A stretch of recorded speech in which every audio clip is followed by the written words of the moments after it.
Monty Reed here live from leadership at Thrivelife, and it's been an awesome, seems like a week already, but it was just yesterday.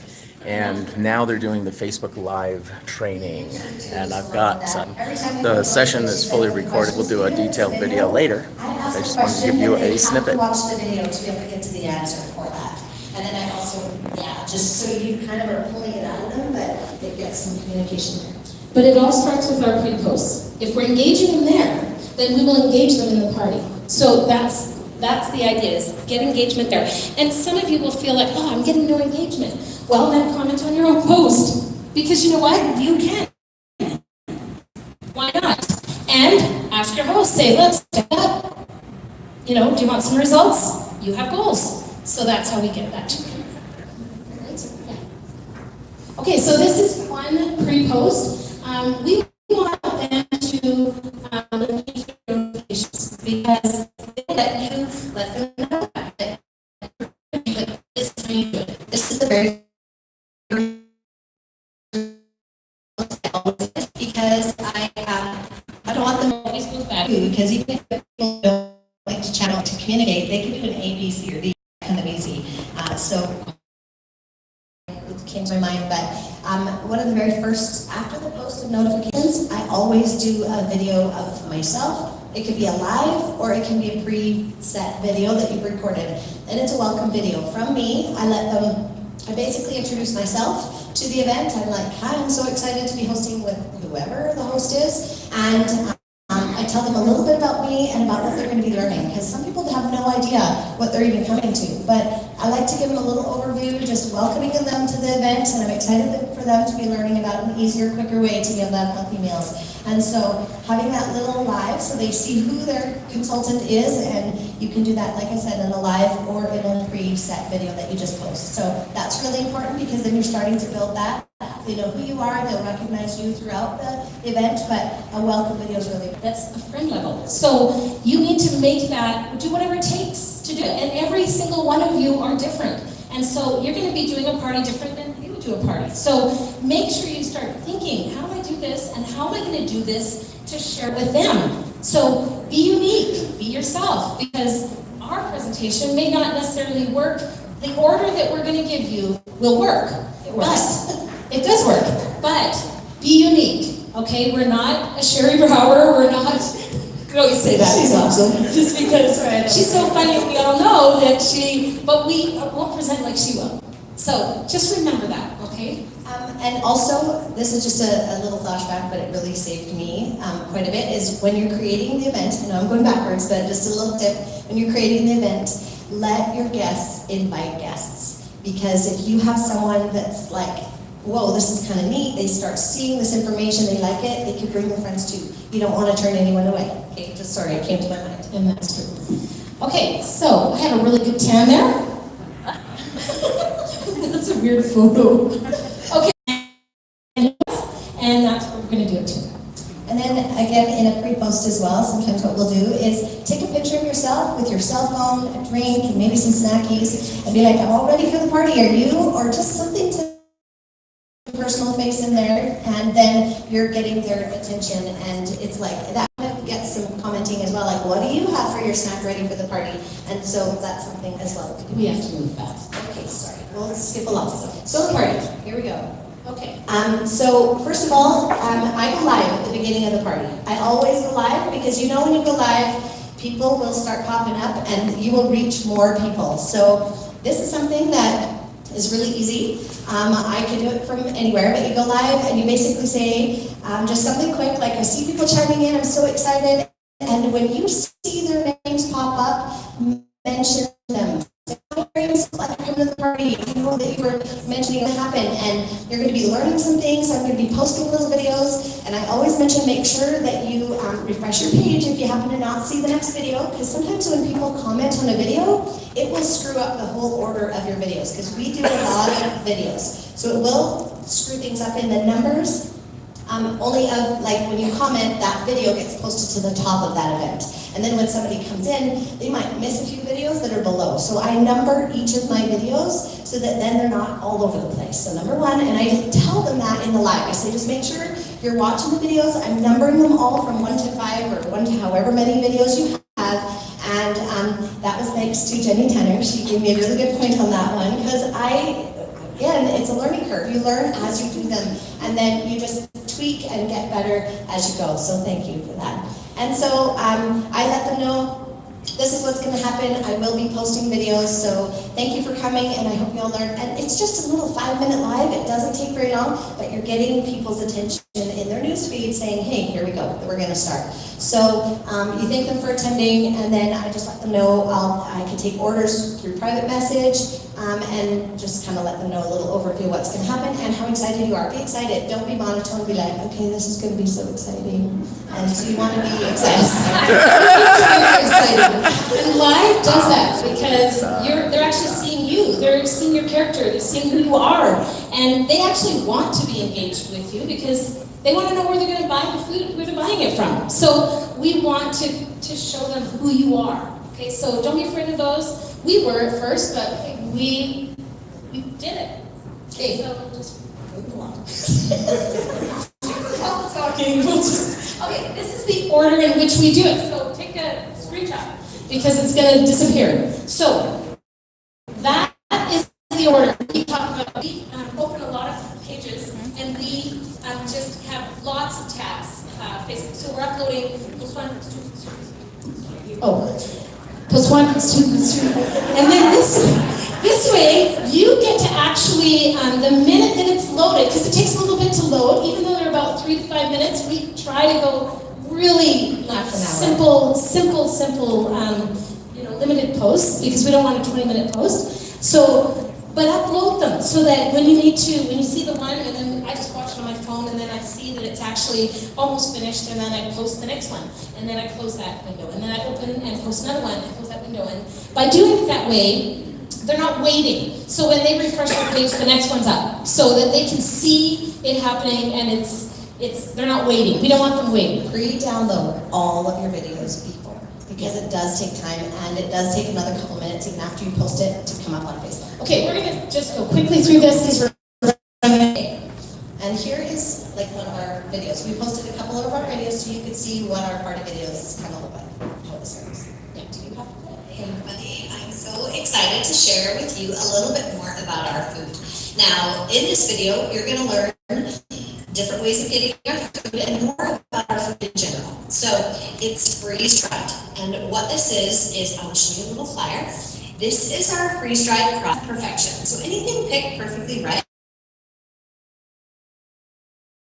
It's freeze-dried within a couple hours after picking to lock in all that color, flavor, and nutrients. Then it's put into our cans. What happens is it's put into a big chamber where the temperature drops and like a vacuum sucks all of the moisture out of the cans, and then you're left with just our freeze-dried product.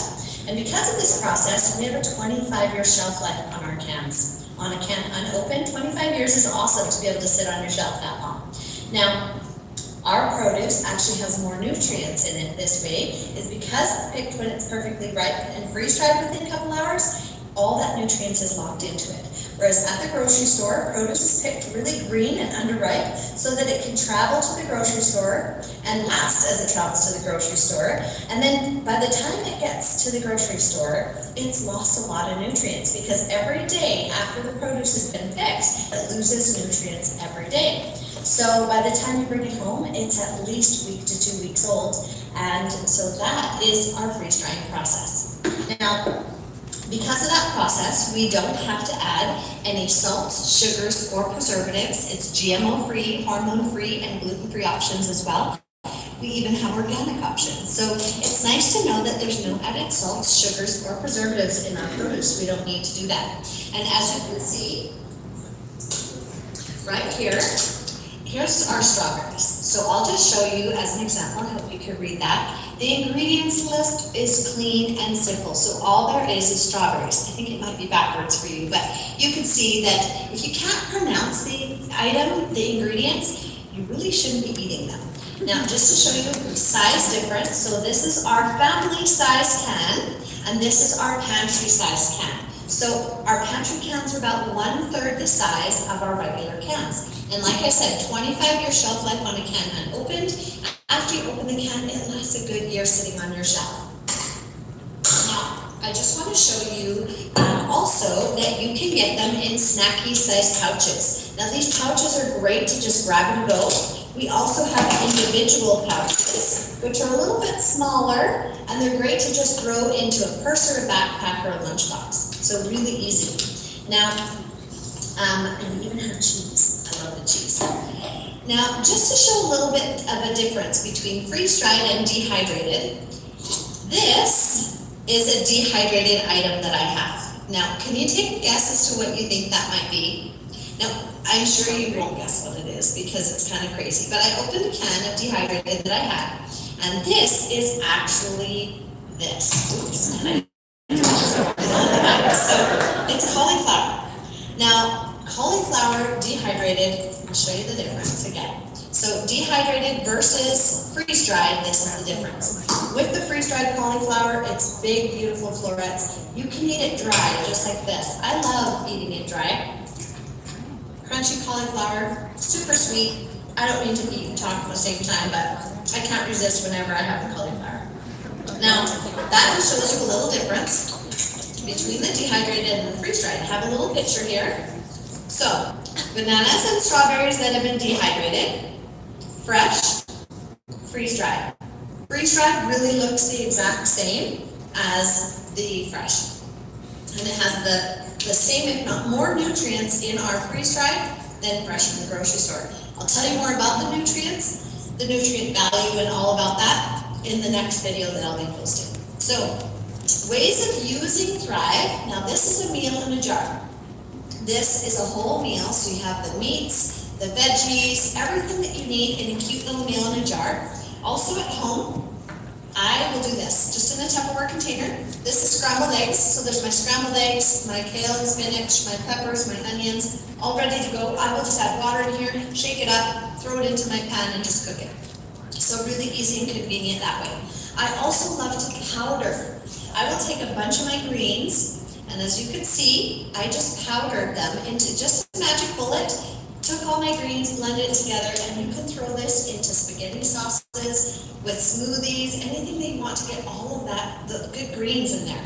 Now, I will show you too, another thing that I like to do, and this is just to either, you can eat it dry, just like I showed you with the cauliflower, or you can refresh it into your everyday cooking. So these are some peas, and all I do is add some water. I just let it sit a few minutes, and then I will just show you everything in just a couple minutes. Sorry, I wish I could tilt this enough to show you, but I'll show you here. This is peas. Can you see the bright color of those peas? And they're all ready to go. Then I would just add butter, and then you have instant peas without having to thaw them. And the freshness is it's delicious. So that is just to show a little bit about freeze drying and the process of that, and the different size cans that we have, and the shelf life. So hope that taught you a little bit about our food, and I'm excited to say too. That's in the next video. So watch for more. I'll teach you some more next time. See ya. Okay. In the video, I just want to comment really quick that lifting the food up, people need to be as much like a real party as possible because they're not there, they're watching on their phone. I bring the food up to the camera so they can see, and I try and show them as much as I can that way. So, yeah, that's. There was a question at the top that they need to answer after they watch the video. Okay. Okay, and this is one of Annie's videos. Oh, back up. I'm excited that today I'm going to be telling you a little bit more about the nutritional value of our freeze-dried food. Now, just to recap what I talked about last time, remember our food going through this process where it's picked at the peak of perfection, then it's flash frozen and freeze-dried, then it's put into these food safe enamel tins. All right, so this process is actually a process that helps to keep the nutrients, the phytonutrients, the very essential nutrients that are required for proper body function. We require that, and that's what the deep color and the smell and the taste, you can just smelling the food is amazing, and that's where it's all reserved and kept. Now, it's very interesting to know that at health food stores sometimes you can buy little tubs of phytonutrients because it's all these essentials that are required for our proper body function, and that's what's lacking, and that's why there's so much disease and problems. So I love the fact that our food contains that, okay? Now, so just let me tell you a story about, so this is our peaches, and like I said before, you take a look at the ingredient list and it's just strictly peaches. So it makes it really nice. When I was a little girl, we were driving with our family through the Okanagan, and it was a really, really hot day. And my dad stopped at an orchard, and I had been taking a nap. You know, when you're in the car and it's hot and you wake up, and my dad handed me this absolutely beautiful peach. I could smell it, and it was bright in color, and it was warm, and I bit into it, and it juiced all over the place. Now, I've never tasted a peach quite like that, but interesting enough that our peaches are picked at the peak of perfection, just like that. And I'll never forget that story, and that's why I love Thrive Food so much, because it's at its very best. So we need that nutrition. Now, the other thing, let me just share with you a few facts about our food. So for instance, our beans, 52% more vitamin C is found in our beans that are freeze-dried versus fresh beans. So our peaches have 21 times more vitamin C. So that's pretty amazing, 21 times more. Our blueberries have 40% more calcium in them. Okay?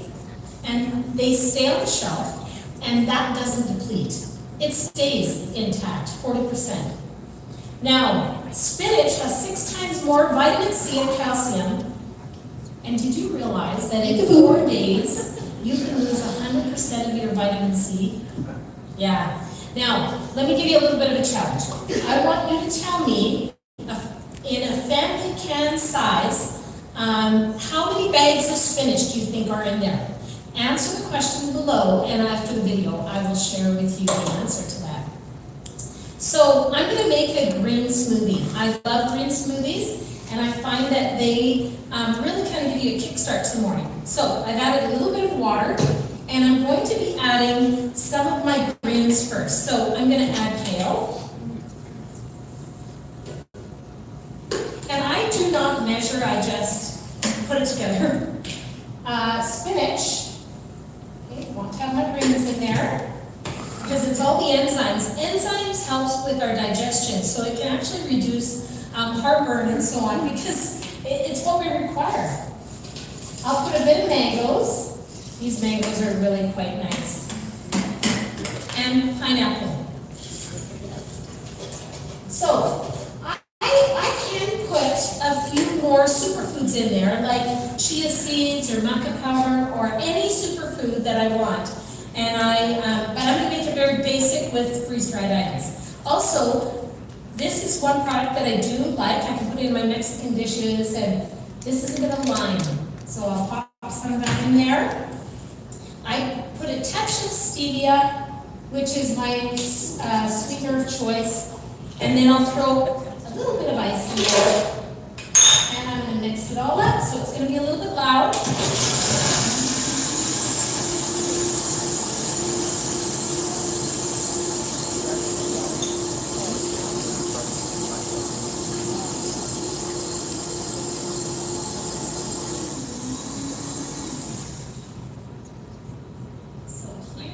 My green smoothie that didn't require any chopping, washing, prepping, nothing. So look at this vibrance in color. Okay, very bright, very healthy for us. All right, now let me tell you one more thing that's really critical about our food and our product. So the Nutritional promise is a 40-step process from the grower all the way to packing to make sure that the quality, flavor, and the benefits of our food are in our food. So this step and process is proprietary to us. And there's a little lock at the end at the back of each can that shows that this has gone through the Nutritional promise. So that's for our customers, it guarantees and reassures them that they're getting a high quality product every time. Okay, so back to the question that I asked. How many bags of spinach are in a family can size? The answer is 11.5 bags. All right, so stay tuned for more information on the next video.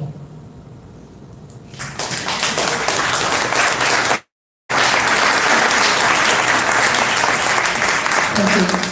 So we actually learned about storytelling, so I wanted to throw a story in there because it can relate better to stories. Okay, so just make it short, but pop it in there. Okay, we have a couple other videos, but for a matter of time we won't be able to play them. But you can even, if you don't feel comfortable in front of the camera, get comfortable. At least do one video of you preparing something, showing the food, talking about the food, at least one video.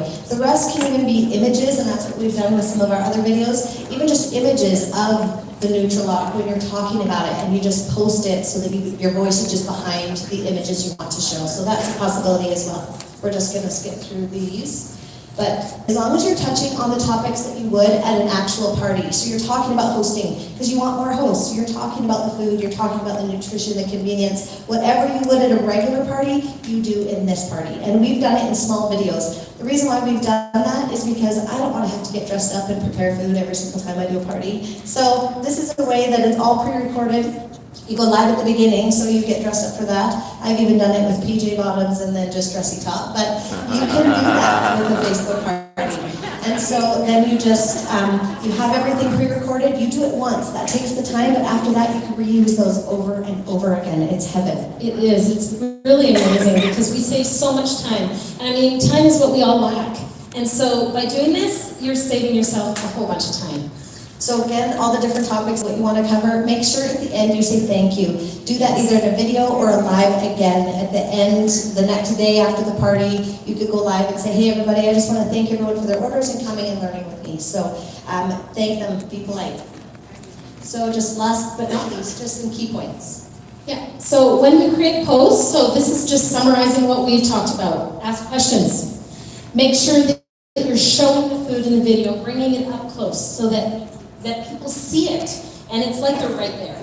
Well, 64% of people who saw video content made it intrigued them enough to make a purchase. So if they see it, more than you just talking about it, you actually show them and prepare. It's way too long. Do something that goes really fast. We've actually done roast beef dinner, and I laid it all out, and you just add hot water and put the plates on it, and people love that. They're like, holy cow, it's probably 6 minutes, and we've got a whole roast beef dinner. We actually do that in one of our videos as well. Okay, so short and sweet, purposeful posts, intriguing, informative, get them engaged. Okay, engagement is critical. Not big long paragraphs that nobody wants to read that. Do it quick and easy. Eye-catching, catch their attention. Create content for your hosts, give them verbiage as much as you can so that they're saying what you want them to say. So number your posts like we talked about, because it's really important that they stay in order. They'll know, because when they refresh their page, they may have 2 that pop up at the same time, depending when they started, because they may have started 10 minutes after. But that's okay, they can still be part of the party. People come late all the time. And at the end, I really like to recap everything that they've learned, because you know how sometimes people tend to forget. The more times you mention it, they will remember. So I like to recap it at the end of the party. Remember, you learned about this, about this, about this, and so they get that recap and reminder in their brain as to why they want this food, because now they're going to purchase. And you might even want to put your link on that's up there while you're saying thank you and while you're reminding them and summarizing, because then they see it and then they may go right to it. It's kind of like a commercial infomercial, right? Where they have it scrolling at the bottom. Well, we can do that too. And upload all your videos beforehand. It does take time. I've had at least a half an hour, and open them in different tabs, so when the party's ready to go, you just post, and so much easier, and it saves you a lot of the 3-hour video, 3-hour party. So make sure that you're yourself, okay? So intriguing, inviting, and making people ask you questions. And try not to be boring, because people don't want to watch something boring. They want to be like intrigued and constantly riveted on what you're telling them. So keep them entertained too. And we're good with questions. We don't have much time, but does anybody have any questions for us? Yeah. How long do you say your day of party? How long is the day of the party last? We post in the morning to remind them about the party, And from start to finish with our videos, from the live to the time it's done, it's about 40 minutes to an hour. Depending on if you're having a lot of questions, some people stay on later than that, but no longer than an hour, nobody wants to stay longer than that. Where do you post the event? Is it in an event? Do you do a group or your personal page? Yes, it is in an event. Kathy has done a group and events, and the group gets pretty large. That can be good, but she's got some negatives and positives. I found that a group, it gets repetitive for those that are in the group, and I don't want to bore people over and over with these same videos. So by posting it in the group is nice, because then you can preset all your posts and you don't really have to be there as much. But in an event, you do need to go in every day, and then the event starts and finishes, and I feel like it's more like a party than in the group. But what I do afterwards is I take all the people that commented, interacted in any way, I message them and I ask them if they want to be part of my group to stay up to date with any recipes, tips, or sales that happen, and then they do move over to the group, so you could save those people. Yes? When you are not a personal Facebook friend with the host's guests, how do you reach them through Messenger? Because unless you are a personal friend with them, they can miss that message. Am I missing something there? No, you're right. And I do private message each of them. Sometimes they get a notification saying you have a message. If they don't, I mention it in the event. I say I messaged each one of you, so please check your messages, because if we're not Facebook friends, you'll miss it. So I let them know that.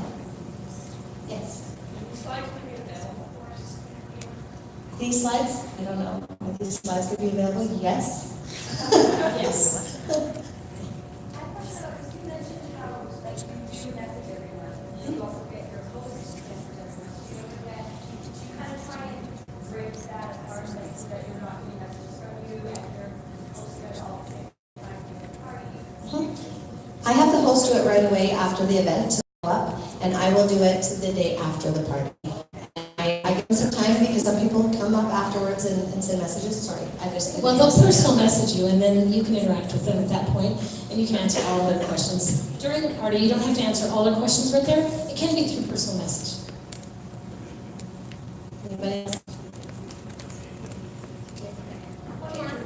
Do you message people who didn't interact, or didn't go to the event, or just were on the guest list but didn't necessarily comment?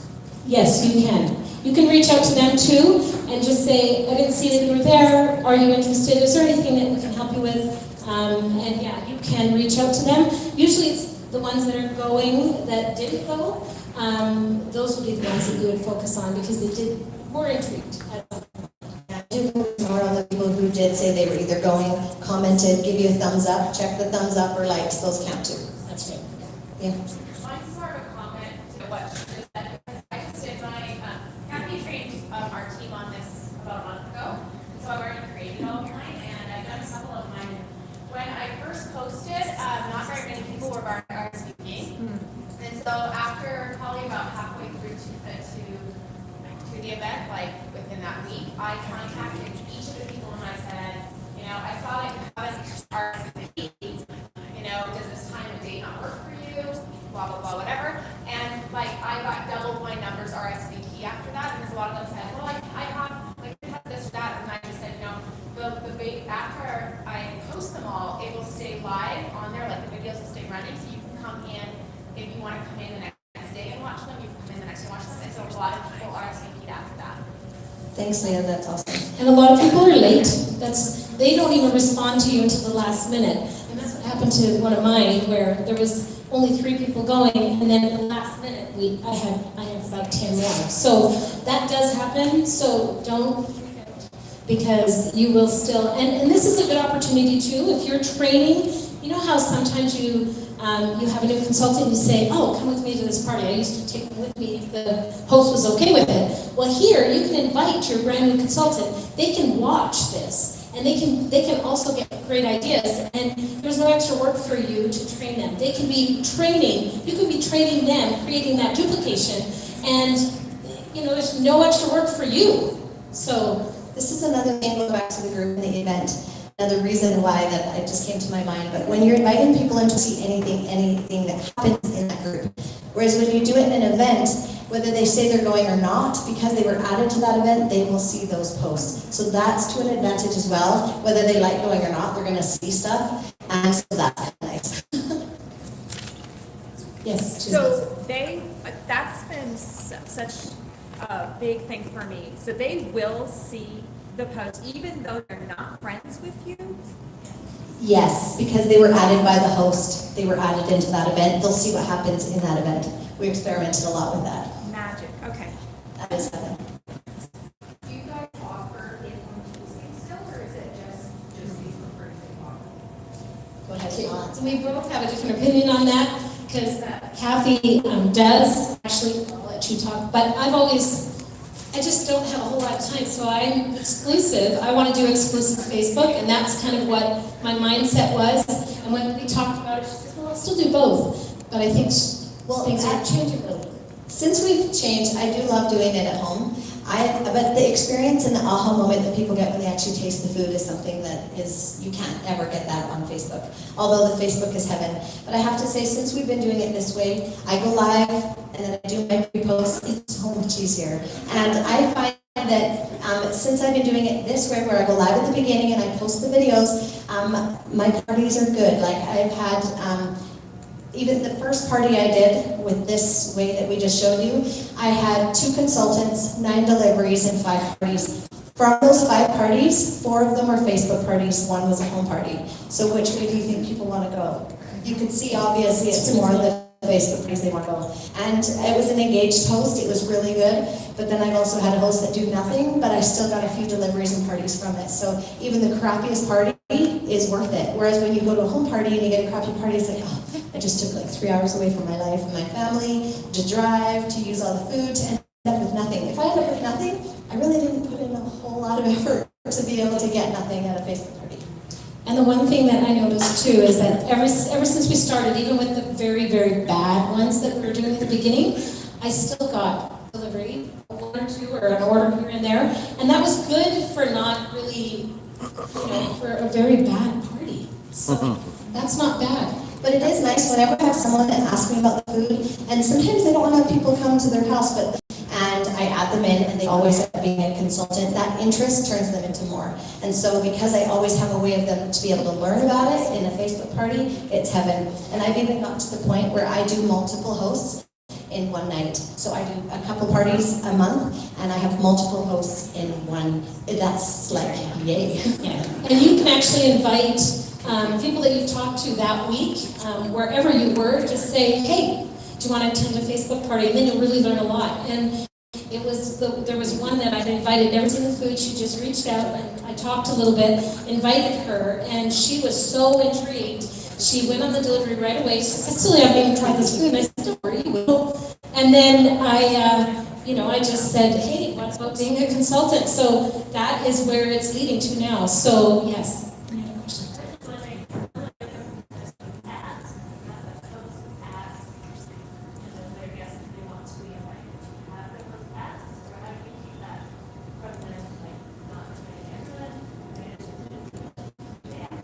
I always have them ask. They always have to message each person, either call them, message them, text them, let them know that they're adding, because I tell them nobody wants to be added to something that they didn't know what was happening. And I said you'll get way more engagement, and I usually try and get them to RSVP. The odd one you'll always have the odd host that just adds everybody they want, which, I mean, I'm not gonna tell them, hey, take them off, but I usually try and get them to RSVP, but for sure message them and let them know, hey, I've got this party, do you want to come, are you okay if I were to add you?